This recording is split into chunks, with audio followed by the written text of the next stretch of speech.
All right, so today we have Lorien Lawrence, who's a writer and middle school teacher from Connecticut. When she's not reading or writing, she can be found hunting ghosts with her family. Tyler Green uses his artistic ability and skills to work within a variety of industries, requiring his expertise in special effects, makeup, and education. He teaches students of all ages in his studio located in Winstead, Connecticut. He travels around the country training the next generation of makeup artists. So let's learn about Unmasked, third and fantastic trilogy. Yeah. So awesome.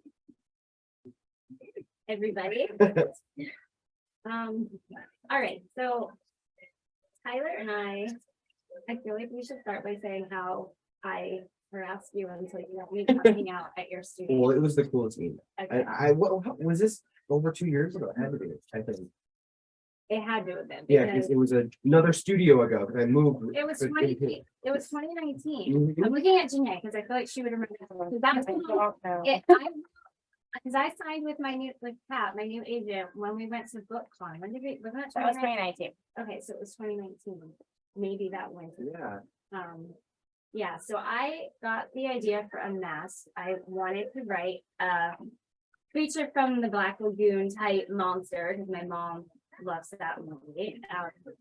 And I wanted to write about a monster maker because I'm obsessed with special effects and grew up loving special effects and monsters. And I would watch Face Off, which if any of you have seen, Tyler was on Face Off and killed it. It was so good. It was my favorite. And then when I was Googling, like, oh, well, any special effects artist answer my million questions. I was like, oh my God, Tyler's from Connecticut. And so I emailed you and like, God knows what I said, but I was like kind of fangirling and then was like, you know, I have an author, can I please, like, not thinking he'd write back. And he wrote me back like that day. And you were so nice. And we're like, just come to my studio. Well, it was ironic too, because I was in the process of coming out with the Monster Kids box, which it all intertwines with your story and the character you're writing of Marion. And I'm just like, wow, this is like reminds me of me as a kid. So it was like perfect timing. It was meant to be. And I was just so honored to be able to kind of, give you some pointers on the special effects terms that you use in the book and things like that. It's just so cool. Yeah, like the whole beginning was, I think I had it sketched out the first chapter, like in my notebook, but I always handwrite at first. And so I had the first chapter, actually might be different now. No, her making Wingspan in her room, she has turned into a workshop. I had that kind of sketched out in a notebook, but it had a lot of blank spaces, just like empty parts, like fill in here, like get research. And I don't research a lot. So he was like, oh yeah, come, you can just come and like touch the clay and see the things and I'll answer your questions there. So I brought my notebook full of questions and the theme that I have been sketching. And he did let me like touch the clay and it was cool in his studio. If you can look up pictures online, it's so cool. Like I'm not artsy at all. As people here know me, I'm not. But it was so like kind of magical in there, which is what I was hoping to capture in the book. Like there's like your airbrushes, you let me play with the airbrush. Get her I was used to all the tools. Like I need to know, is it cool? Like if she's tested and he's like, yeah, and you test it out. And then you're like, oh, and I test it out on paper towels and things like that. So I tried like little things like that. And so then I was like, what brushes do you use? How do you scrape the clay? Because I saw all these things on the show, but I didn't know what anything was called or how a 14-year-old would do it. Right. So then I remember I was like, well, if she's 14, she's not as good as you. So like, how do I make it really good for a 14-year-old, like her making a mask versus like Tyler, who literally does this for a living.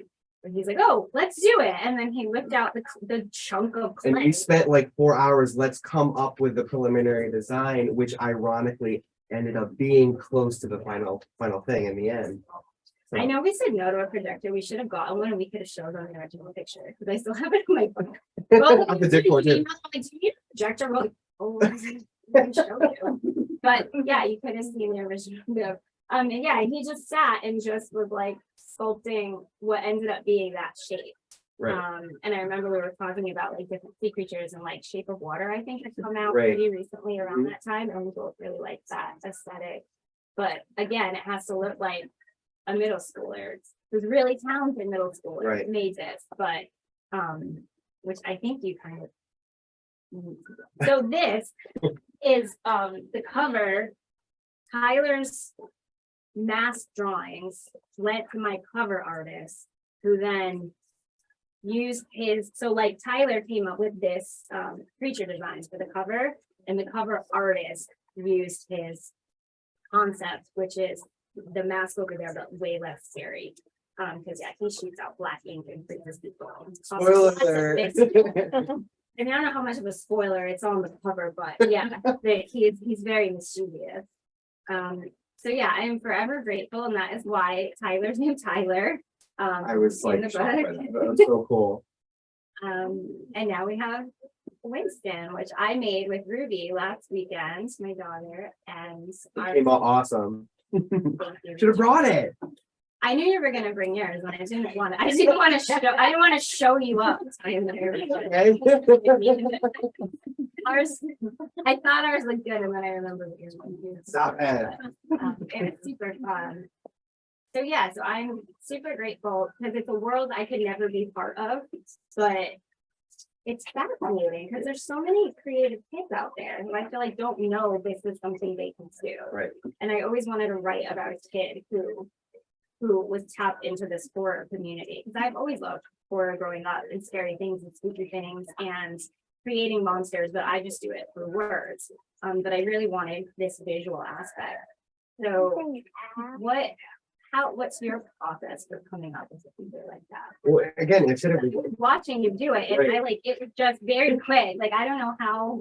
I mean, I have all these ideas in my head, and how you are with words, I am that way with drawing it out, so I think that kind of gets the rough ideas out before I transition it into play. And I think that's where my sketches then become a three-dimensional sketch.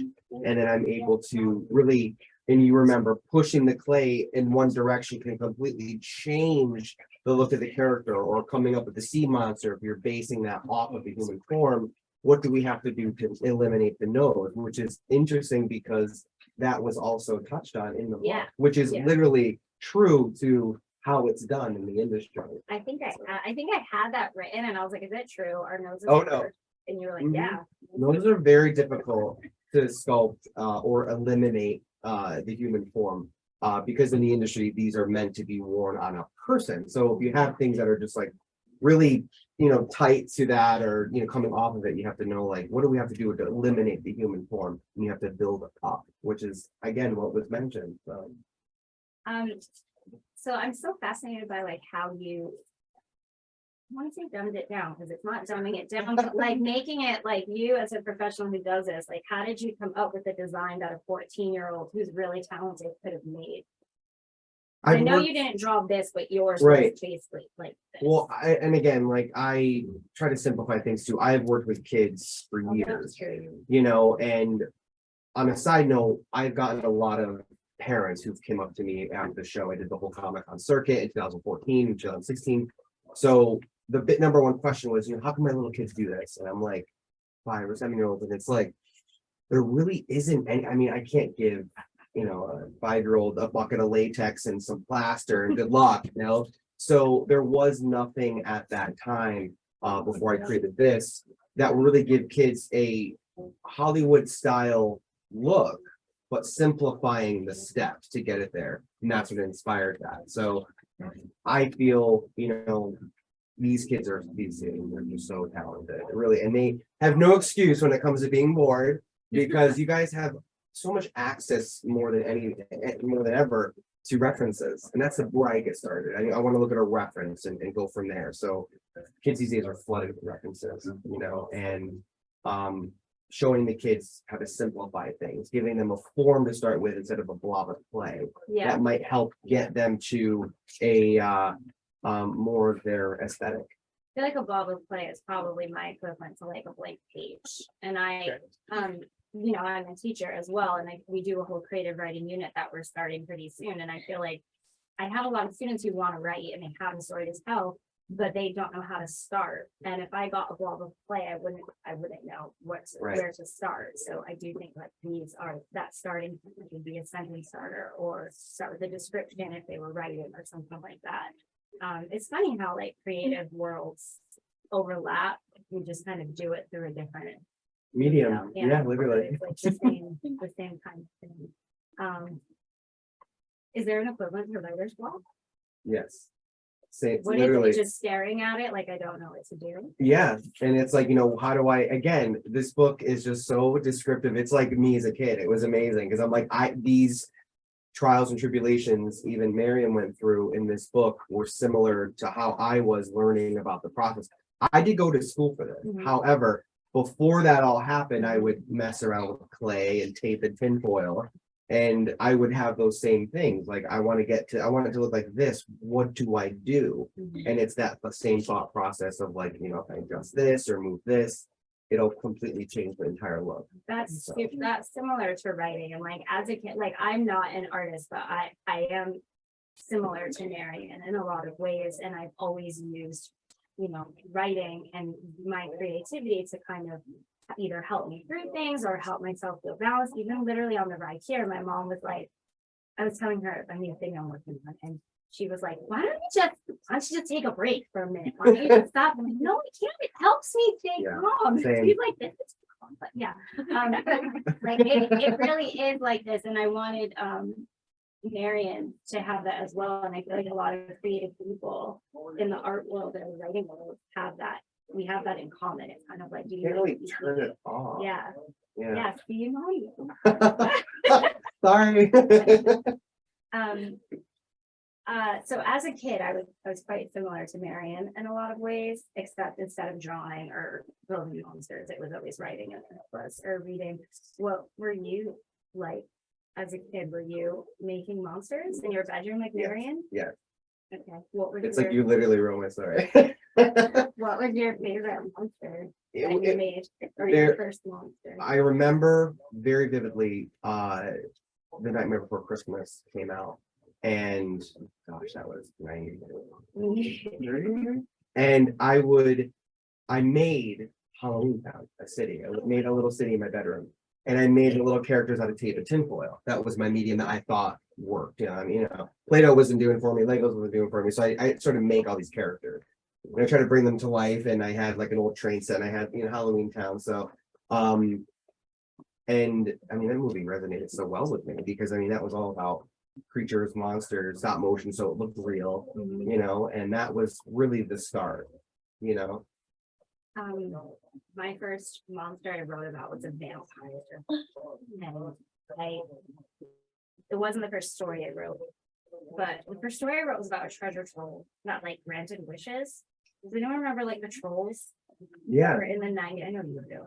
Or like in the 90s, I had a million, and they had the little stone on their belly. They were super weird. But it came with a little. Wait, were you supposed to like? You were supposed to rub it. I know, like the 90s, you later, guys.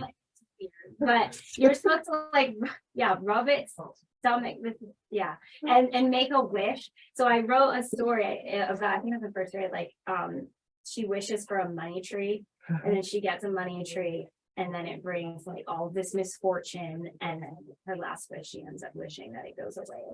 I do not have it, but that was it wasn't a monster, but it was kind of like, Greed is a monster.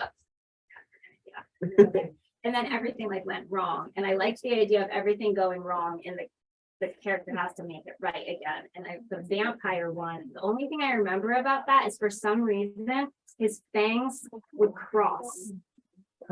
Which I don't remember why. I wish I could remember why, but they would come out of his mouth and they would crisscross and then go back to normal. So when it bite you, you'd have his signature crisscross. It was weird.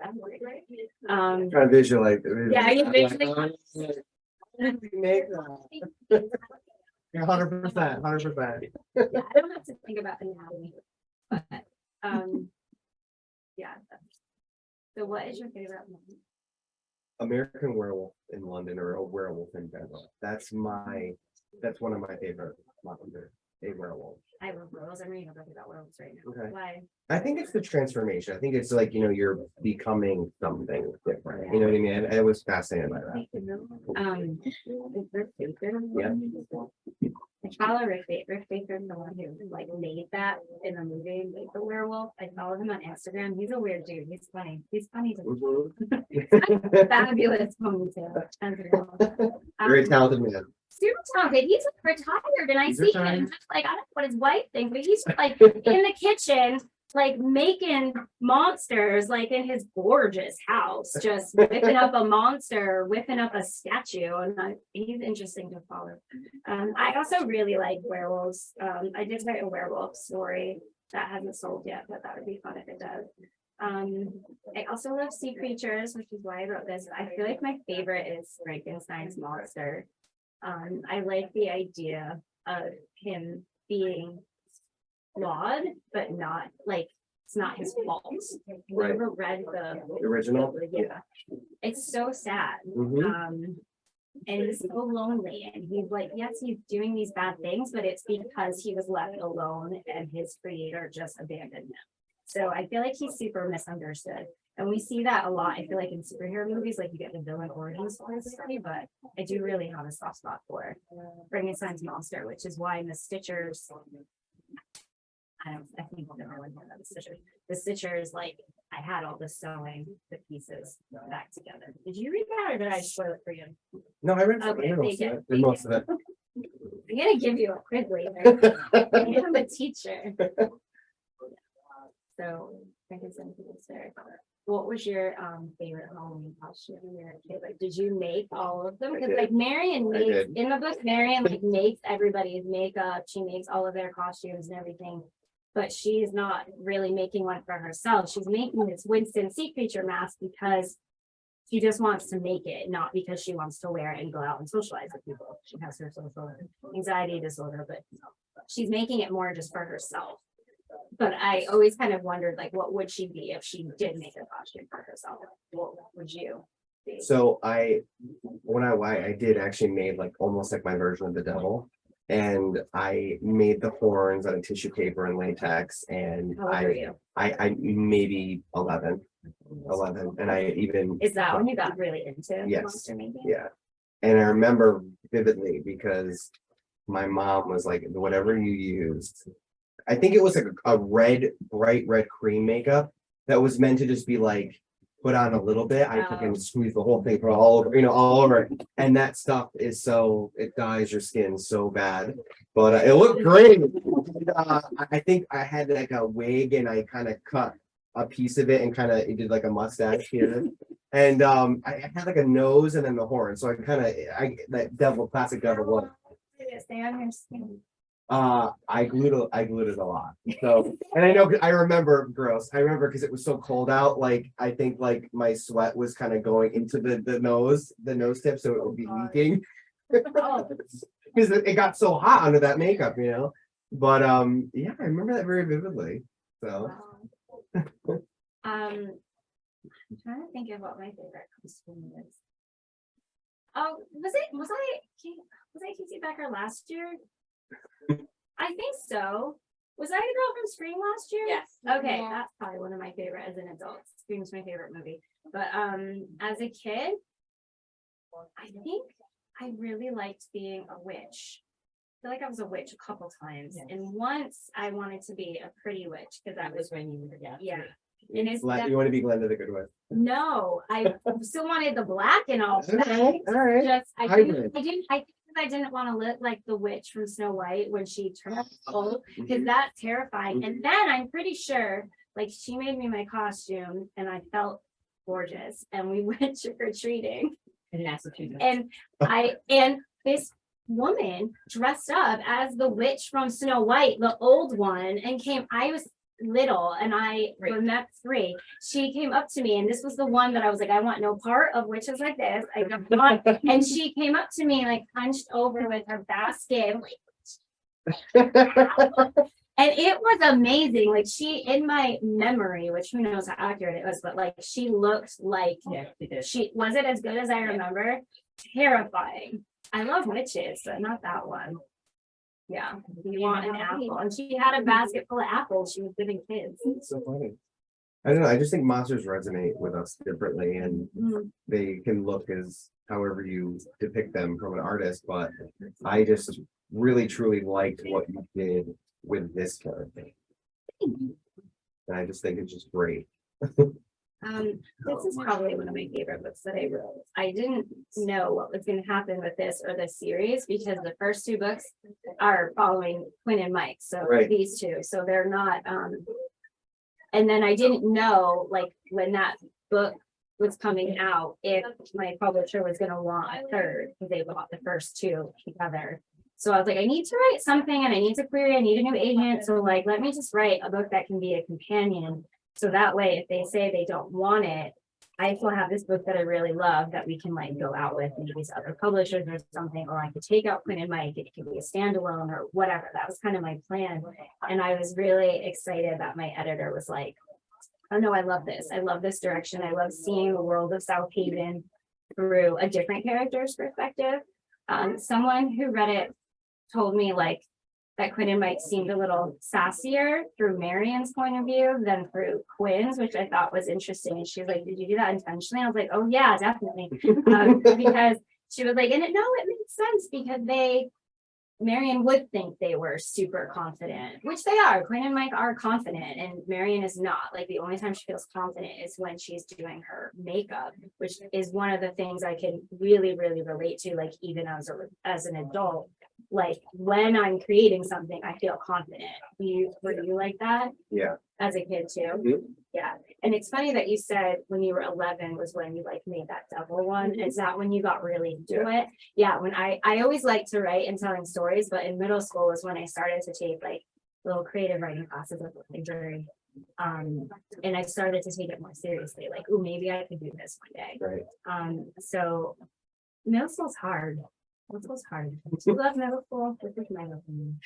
Yeah. No. It's a lot. There's a lot going on that I feel like if you don't have an outlet the way you had your art and I have my writing, like it's really hard to, I don't know, feel calm and feel balanced and feel like yourself.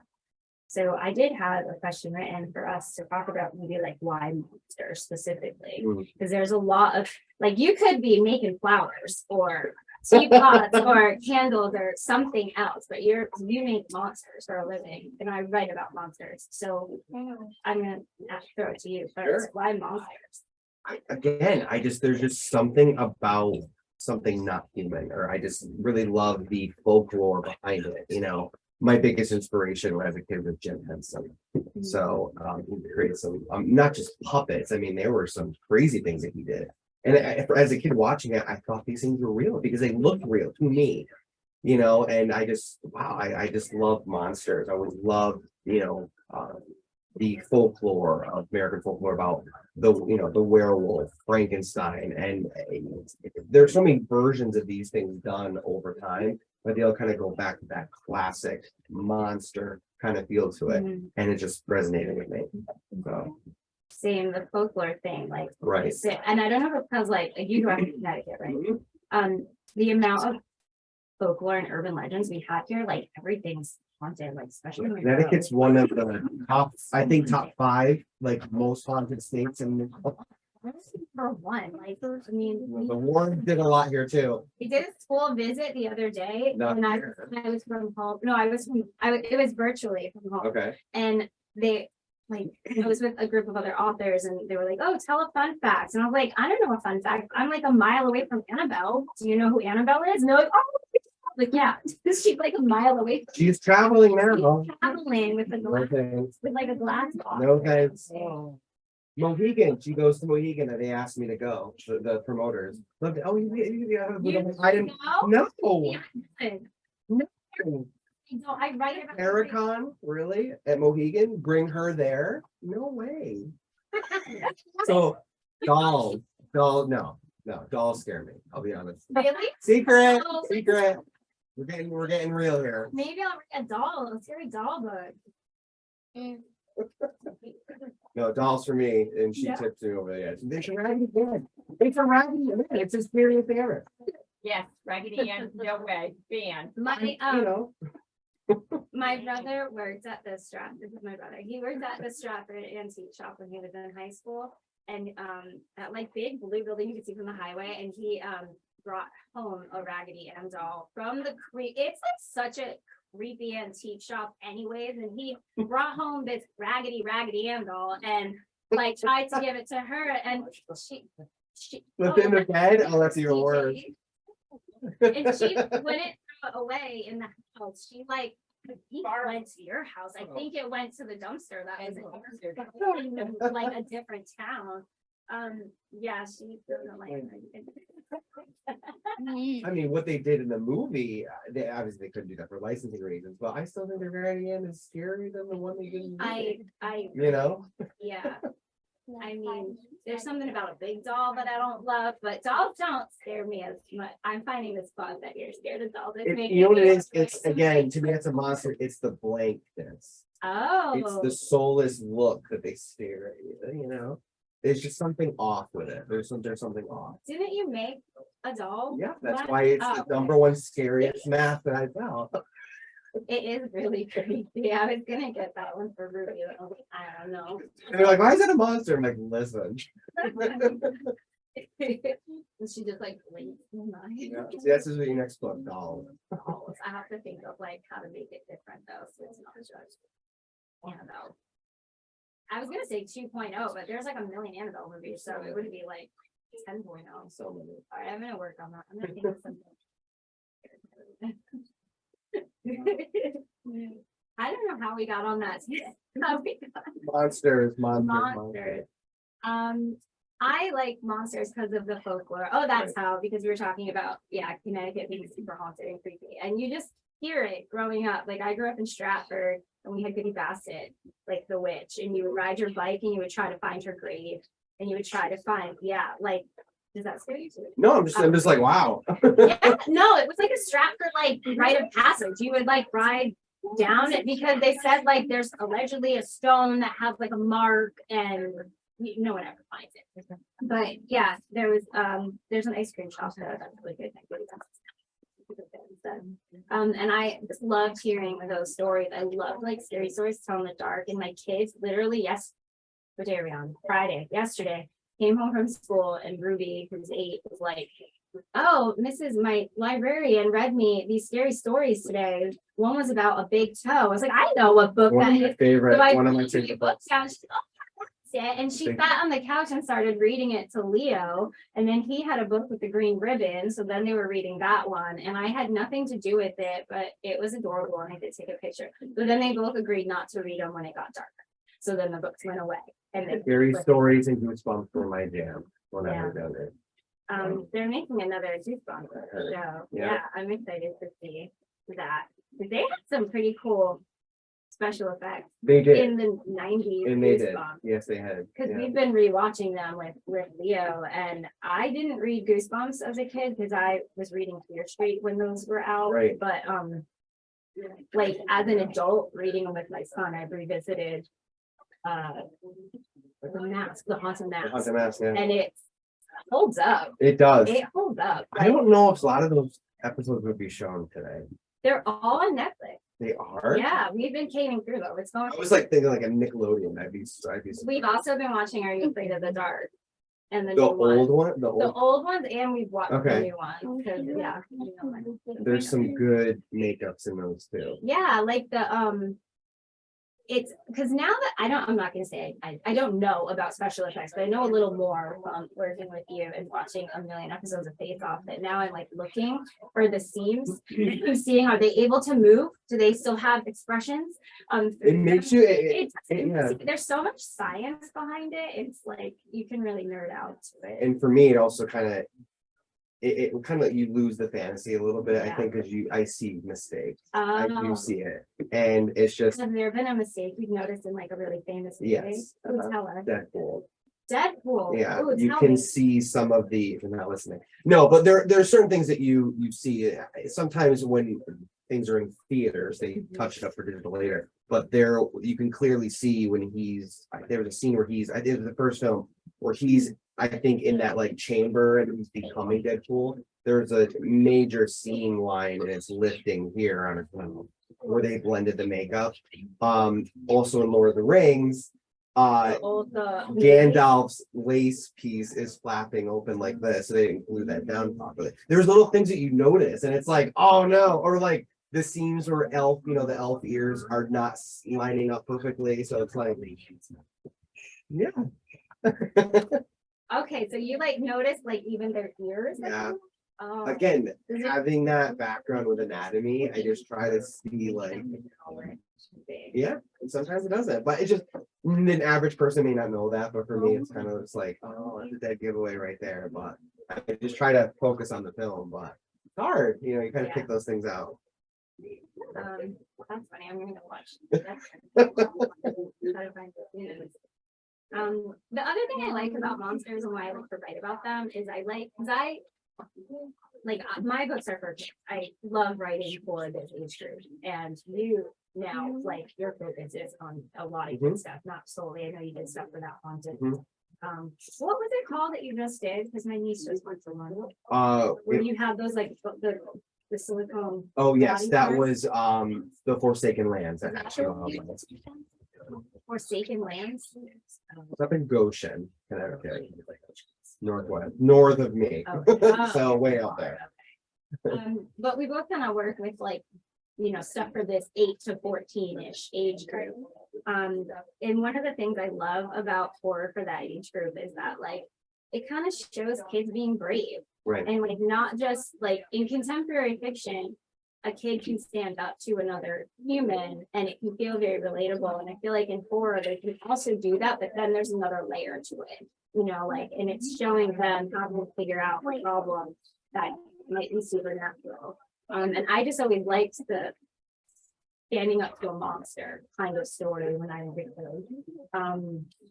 That I feel like it's important. I feel like a lot of people like put the horror out for Halloween, like books and movies and stuff.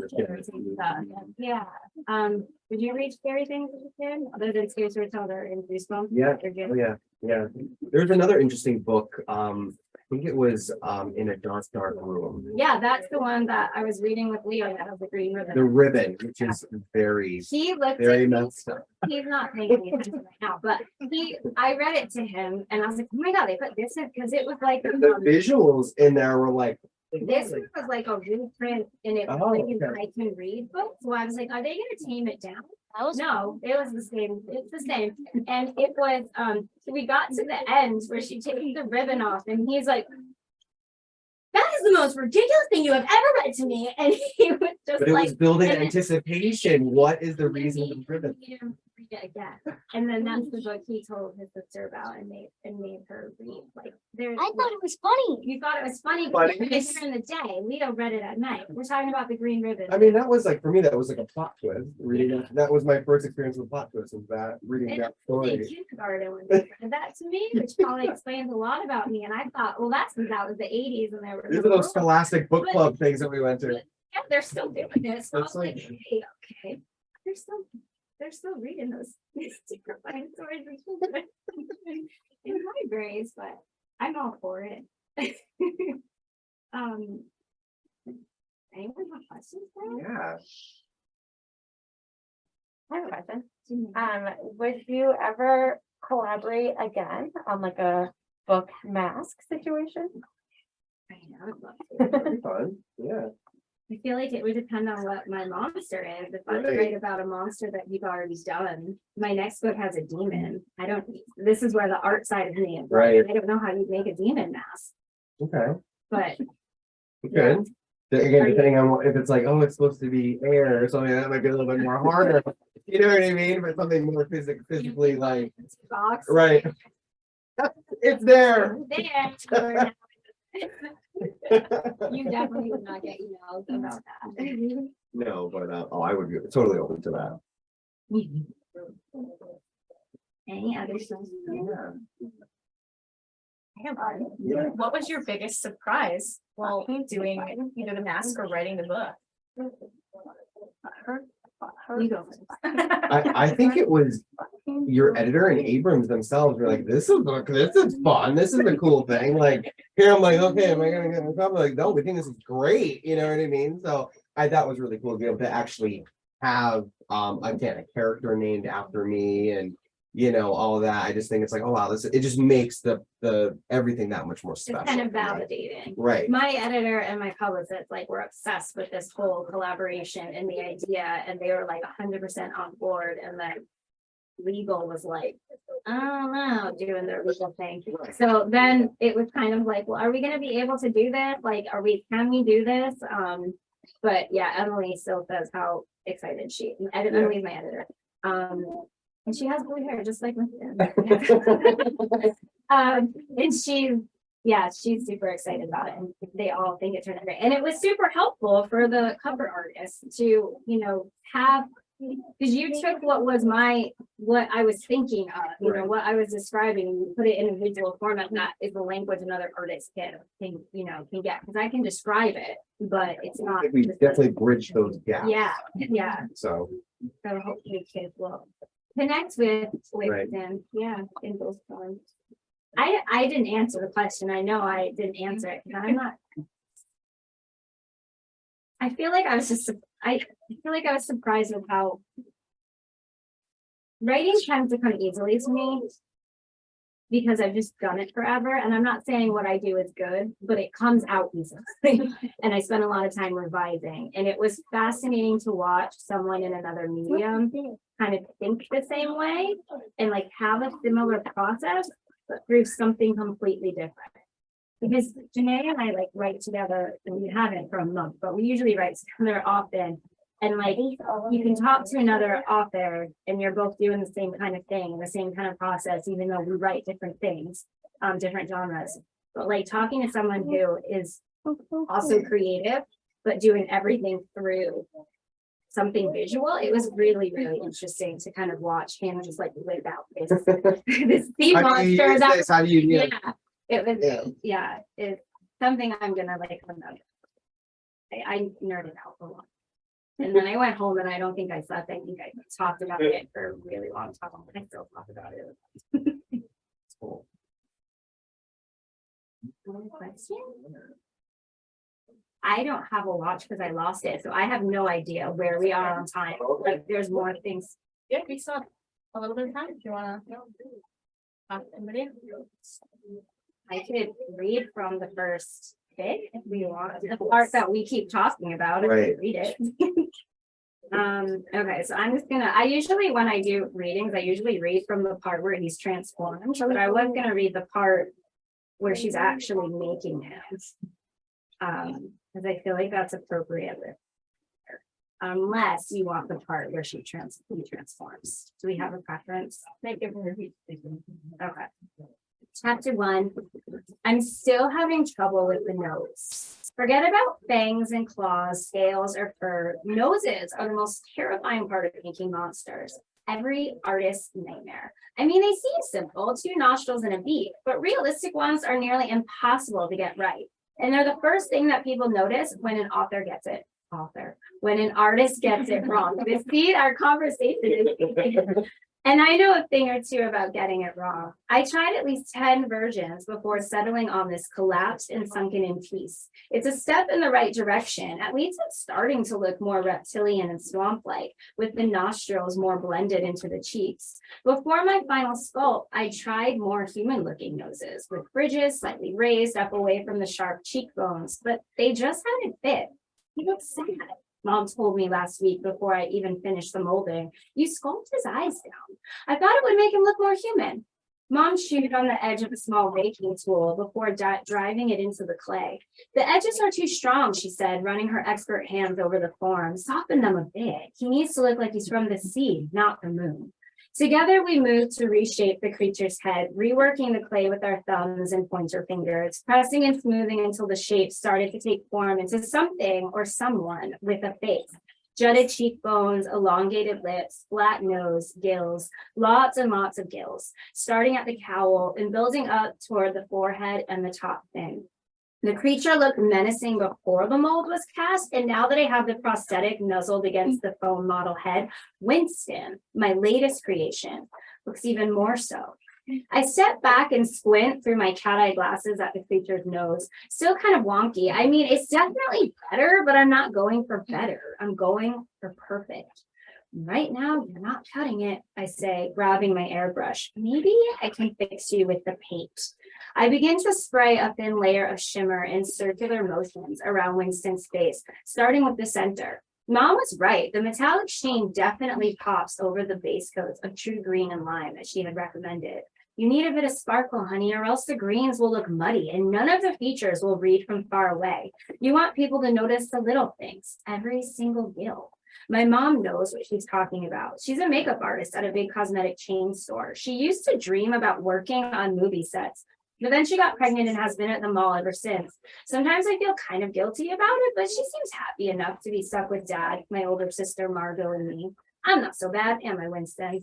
With each gentle hiss my gun makes, with each spray, with each layer, Winston begins to wake up, staring out at me with his hollow eyes. It's starting to feel as if I'm looking at a real sea monster, something that, like any good makeup, feels real enough to reach out and touch you, or grab you and pull you down beneath the surface. You're getting better, I tell him, my fingers tingling as I work, the rhythmic hiss of the gun filling the space in the room. But the nose, it still doesn't look right. What if? I load a sky blue canister into my airbrush and spray a few test puffs onto my arm. This might just work. Carefully, I raise the gun to the center of Winston's face and gently spray dots of crisp blue along the sides of each nostril. Marion, Mom calls from downstairs. I ignore her and keep painting, my eyes refusing to blink as I hold my breath. Almost there. Mom's voice cuts down an octave. Come on, birthday girl, before your dad eats all the cake. I instantly drop my airbrush. It falls with a loud clank against the metal pillar. He's not messing around, Dad calls up. I have zero self-control when it comes to baked goods. And that's where she ends up going downstairs to eat marshmallow frosted cake, which is why that was my answer about what kind of ice cream this book rests in, which you asked me earlier. So did I get it kind of right? Oh, yeah. It's so awesome. Good. Out.